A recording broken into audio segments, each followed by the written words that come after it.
Hello everyone, I'll be talking about the initial patient evaluation in a trauma. The first approach to a trauma patient is the primary survey. We can use this to identify life-threatening injuries, and there are four main stages in the primary survey. Uh, A is for airway and C-spine, B is for breathing, C is for circulation, and D is for disability. And we'll go over each of these steps in the next few slides.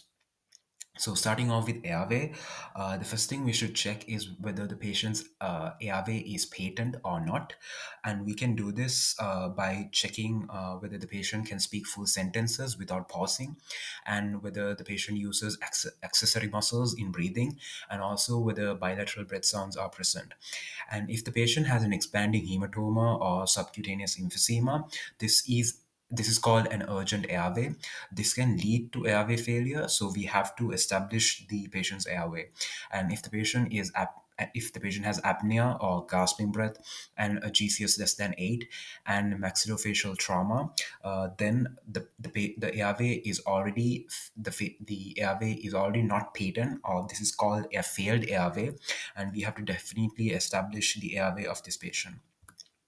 And we can use three main maneuvers to establish the airway. The first one is the head lift, or chin lift, or the jaw thrust. And we can only use jaw thrust if there's no spinal injury in the patient. If there is any spinal injury, we can use either the head lift or the chin lift. So how we do the head lift is we from one hand is placed over the forehead, and the other hand is placed under the neck, and we gently lift up the head like that, like as shown in the diagram here. And the chin lift, we keep our fingertips under the chin, and the jaw is lifted anteriorly as shown here. And using our thumb, the lower lip of the patient is moved down. And jaw thrust, finally, we place both of our hands on the two mandibular rami of the patient, and then it is lifted up to open the airway. And we can also use endotracheal intubation using orotracheal or nasotracheal tubes as shown in the diagram. And finally, a surgical approach would be a cricothyroidotomy. This is done when the endotracheal tubes are when the endotracheal intubation fails. So basically, what we do here is we make a transverse incision on the cricothyroid membrane, and we insert the endotracheal tube directly into the trachea. Next is cervical spine stabilization. So as shown in the diagram here, we kneel behind the patient and we place both of our hands on either side of the patient's face. And then we gently support the lower jaw using our middle finger and our index finger, and gently lift the head towards the neutral position. The neutral position is when the patient's eyes are in a forward or upward direction, aligned with the torso. We do not do any sudden or excessive movements of the head or the neck, because that can damage the spine further.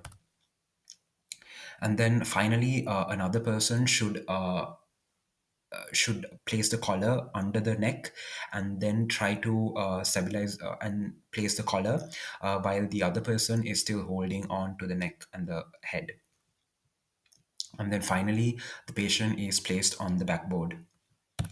So moving on to breathing, even though the patient has a patent airway, he might not breathe properly, and some causes of impaired breathing are tension pneumothorax, massive hemothorax, flail chest, or an open pneumothorax.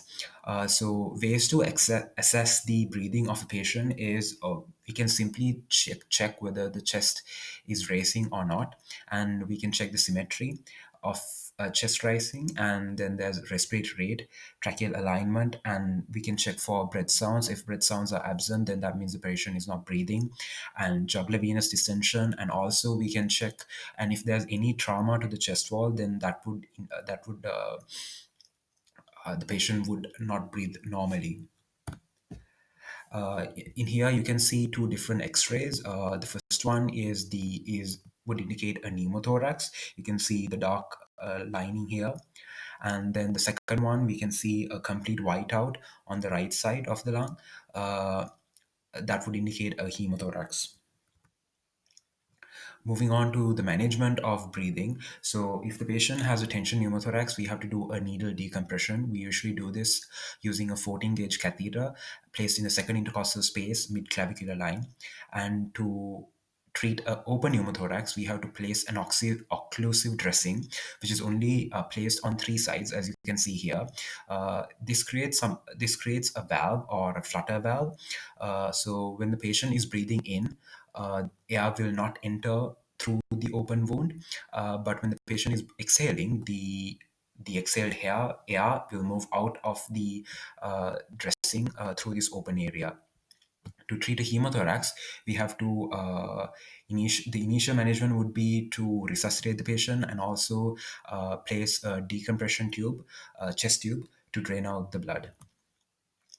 And then moving on to circulation, first we have to the most important thing is to identify bleeding. It can be external bleeding or internal bleeding, and we have to control that bleeding.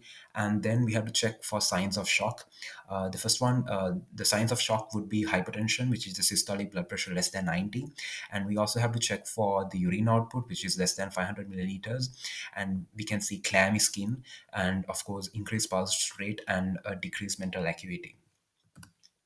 How do we manage is the first thing you have to do is stop the bleeding as soon as possible, and then we can give the patient warmed IV fluids. According to these guidelines, for adults it's 2000 cc of lactate ringers or saline, and for kids it would be 20 cc per kilogram of body weight. And then also, if there's any bleeding, we have to replace the blood. If blood typing is not done, then we can give the patient O negative blood. And the systolic blood pressure should be maintained at 90 to 100 milligrams until the hemorrhage is controlled. And then crystallite should be given continuously. And finally, moving on to disability, this is a neurological assessment. We do this using the Glasgow Coma Scale. So there are three criteria that we check: the eye opening, verbal response, and motor response. And based on these criteria, we can give the patient a score. And if the patient has minor brain injury or no brain injury, that would be 13 to 15% points, and moderate brain injury would indicate 9 to 12 points, would be indicated in 9 to 12 points, and severe brain injury if the patient scores 3 to 8 points. That's it about patient management. Thank you.